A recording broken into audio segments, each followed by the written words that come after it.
जिन्दगीमा मुस्कुराउँदै हिँड्ने गर्नुहोस्। मन मिल्नेहरू जोडिँदै जान्छन्, मन नमिल्नेहरू छोडिँदै जान्छन्। त्यसैले आफ्नो मुस्कानमा कहिले पनि कमी ल्याउने होइन। यहाँलाई थाहा छ कि छैन, हाँसो देखाए 70 बौलाउँछन्, आँसु देखाए 70 मौलाउँछन्। यदि तिमीले आफ्ना शत्रुलाई कमजोर बनाउनु छ भने जीवनमा आँसु देखाउने होइन, हाँसो देखाउने। शत्रु तिम्रो सफलतामा पल पल पल पल मरिरहेका हुन्छन्। त्यसैले दुनियाँका अगाडि हाँसेर हेर्नुहोस्। जो धेरै हाँस्यो त्यो स्वस्थ भएर बाँच्यो।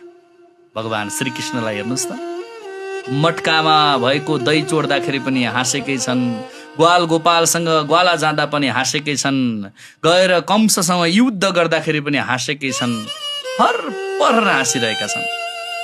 उनको मुहारमा कहिले पनि हाँसो कमी भएन। त्यसै हामीले पनि हाँस्न छोड्यो भने हामीले सुखसँग बाँच्न छोड्यो। किनकि यो संसारमा हाँस्न जानेकै भनेको मानिसले मात्रै हो, मानिसले बाहेक अरूले हाँस्न जानेको छैन।